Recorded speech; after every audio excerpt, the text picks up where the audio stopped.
So all of you know I had a disaster with my last kiln firing, and I ended up with pieces of clay throughout the kiln. This is my next project. I just want to keep trying something really different. So I've been making a bird bath, 3-piece bird bath. Had a little problem with this because I trimmed it too much. I didn't want the foot to be too thick of clay. Stuck that back on, so we'll see how that goes, but it's really just a guidance. So I just thought I'd show you it before I put the other stuff in the kiln. So that's going to go on there. Probably going to end up sticking it, to be fair. And then this is the biggest bowl I've ever made. I managed to make 44 centimetres across, so that was lovely. And then I've cut the back out, if that makes sense, there for me to put it on there. And I probably, as I said, will stick it. But that's my bird bath. So I'm really chuffed with that. I am thinking that I have really fallen in love with the, let me find the container I want to show you. It's on the other side of this one. I really love Sapphire Float, how it's come out with this, this finish here with the browns. But also then, if you have a look, this is a mix of cobalt with Sapphire Float on the top, but then I've used ancient copper, textured turquoise and oatmeal. And so I'm thinking, sorry, get that in the camera, I'm doing the body with the legs like that because I've done some carving, and then this sort of thing on the inside. So that's sort of where one thing I just want to show you, but I want to just let you know what I've done. I've Dremeled all of the insides out. Let's move this back a bit. I've Dremeled all of the insides out of the pots. So let me go through what I've done. This didn't have a very big bit. This one is the sapphire, the blue midnight. So I've Dremeled that, and I've just put some blue midnight in the bottom. Very difficult for me to know how much to put in the bottom. That one had bits. So this one I have just put in there Sapphire Float, because the bottom was cobalt with Sapphire Float layer. Hopefully these things will endeavour to still run into it. I didn't like the blue over white, if you noticed, and I knew white over blue worked better, so I've actually just put white over the blue. Thought might as well refire that. I've done the same with the black. So I've put the snow over the obsidian to see how that goes. There was a little bit in the oatmeal with the snow on, so I just thought I wanted to do more. Let's have more snow. Let's see if we get more of a reaction. So I've done a layer of snow. I'm going to put this one back in. This one is the vintage gold with the what's it called, cosmic tea dust, but anyway, the vintage gold. This fire I'm going to do at a cone 5 with a 10-minute hold, and I'm going to see whether that hits my cone 6. So it's a great time to have a tray. I found one I didn't put in. That's funny, isn't it? That's useless of me. Blue rutile inside and out ×3, but with a textured amber brown ×3 on the rim, plus a bit of oatmeal. So we'll see what that does for us.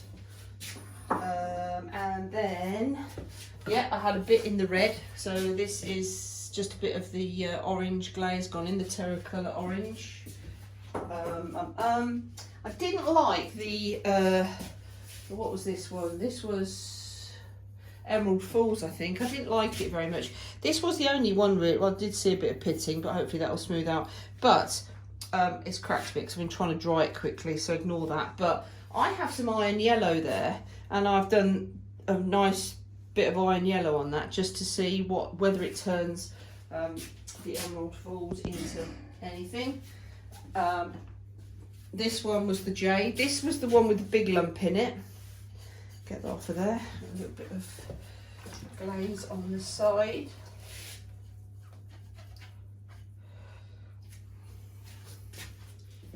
Yeah, so that is more jade in the middle. This was the textured turquoise that I didn't hold very well on the outside. We talked about that being too hot, but on the inside again, lumps So I've taken that off and I've put some texture polish in there. And the last one was this lovely, what do you call it? The bird, peacock design that I was playing with, but that all had loads of bits in it. So that's obsidian, just to see what happens. It may not work. I don't know how obsidian and all this all merge into each other, but we'll give it a go. So I'm going to put all these back on cookies because somebody said that a lot of the time, and this one as well. This was the one that one of my lid teacups had got stuck. I can see a bit I need to put. This was, I refired this in a bisque fire, so I only went up not all the way and it went brown. So I just put some more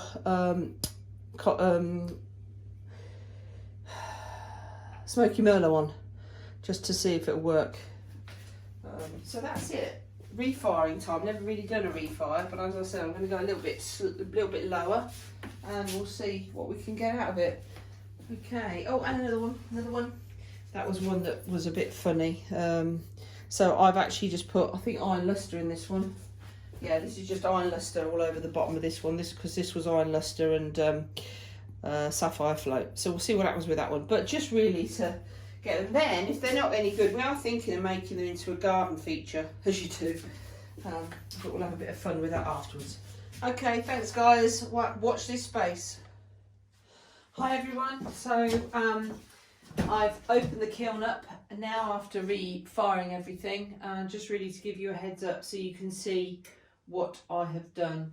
Interesting is I did this refire, and everybody's been watching and knows about me trying to get my temperatures right. I did this refire to a cone 5 with a 10-minute hold, hoping it might push to a cone 6, but as you can see here on this piece, that one's come off, that is the 7. The cone 5 is over, but the cone 6 hasn't really gone at all. It's still sort of very steady with the cone 6. So what we'll have a look at is what that's like. I did them on the lower shelf as well. Okay, so very pleased with this one. This was one of my jars that you all saw when I couldn't open the lids. This was one I did get the lid off. The refire has at least meant there is some smoky merlot image. Because all of that had gone brown when I refired it after this came out and cleaned it off. I refired it on a bisque fire and it all went sort of horrible. So I've now done that on a cone 5, so at least I do have smoky merlot images on that, so that's much nicer. Okay, so still got a little bit of the marks in here. This is the one that I have done, that's the lustrous jade. You can still just see little marks on there that mean that it's still unsellable. This is the one that had the big lump, to be fair, and I put quite a lot of glaze in there. Quite nice to see how the glaze, the blue glaze, has shifted down further than the first refire. So that's quite interesting to see. The red one, I put a blob of orange in the middle there. This is the only one, please excuse me, this is the only one I didn't Dremel the bits out, so the bits are still there and actually they're still visible. So I might still go ahead and Dremel those out and refire again. Yeah, it's not made too much difference to the outside there. It seems to be a little bit grayer. But there's obviously, that's interesting. I like this this yellow coloration that's sort of more obvious on that. Right, now I said to everybody that I didn't like the Emerald Falls, but I've just bought iron yellow, and I'd seen in one of the Amoco sites that iron yellow on the iron luster made it really, really blue. So I put iron yellow onto the Emerald Falls just to see what it did, and that actually is really very, very pleasant. Very pleasant indeed. So I've saved that one. That's a bowl that's saved. This one had lots of bits in it. This was the worst, one of the worst ones. This was one of the ones that was an iron luster sapphire falls overlapping.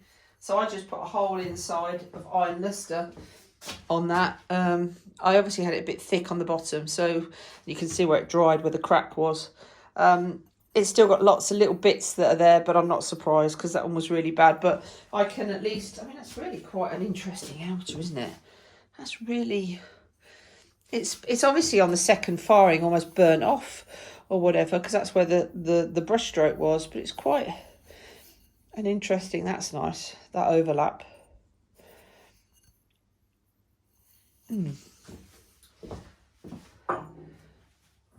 So yeah, put some more textured turquoise in. That has made that better. Got rid of that, so that is now all right. Again, that one is the one that didn't seem to have too much on the outside after the first fire. As we know, it was definitely to a cone 7. So, and then the peacock one is quite interesting. I put a thick layer of obsidian in the bottom of the peacock one. And interestingly enough, it's all shifted down that distance again with the firing. So I've got a black rim, and the same inside there. It's all shifted. The that would have been indigo float and ancient jasper that I've used to get this shifting. So, but it's still now a much better pot than it was before. It's quite nice. Let's have a look what we.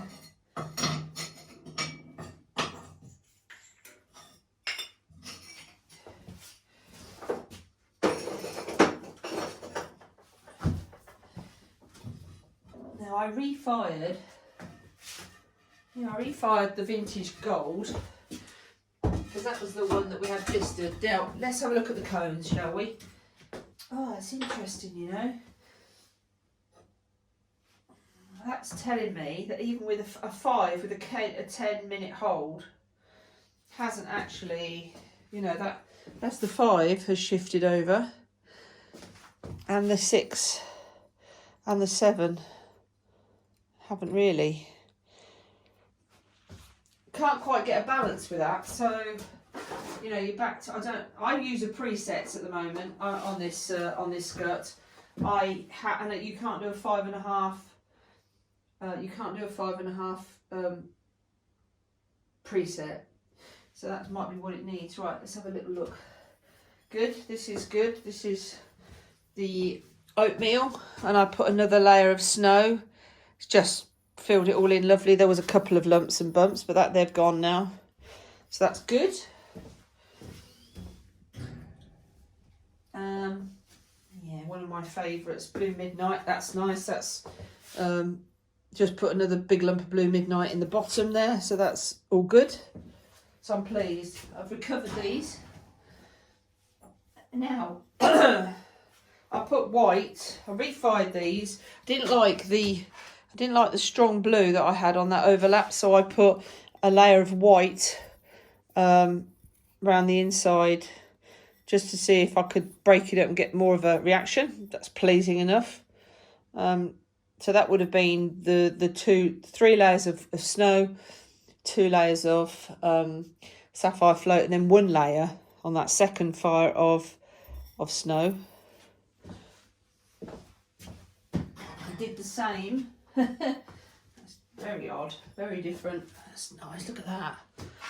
Oh, I did the same with put a layer of white over the obsidian. That's quite interesting. On the outside, I love that a lot. That's really a lovely reaction. It wasn't as scary putting it back on again then, was it? So here is that's better. Not quite right, but that's a lot better. Here is the vintage gold, been refired. If you remember, we had down here the cosmic tea dust, but the vintage gold now hasn't got, it's got a few bubbles, but nothing like it was. It was absolutely an explosion of bubbles, but at least now it has a nice feel to it. So yeah, that's good. So this is only 5 to a 5, nothing more. There is the one that I was leaving. This was the one I forgot to put in. So this one is the first time you've seen it. This was, so this has only been a 5 then. So this was 3 coats of blue rutile. And then same on the inside. Then I've done textured amber brown around the top with a little bit of oatmeal. So that's quite interesting.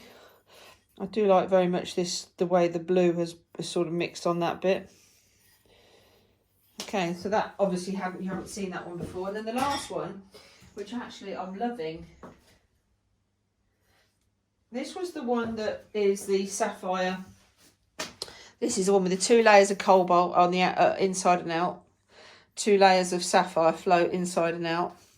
And then I used this is the one with the ancient copper around the rim for 1 inch, textured turquoise inside and out, and then oatmeal. Now for the refire, I just put some more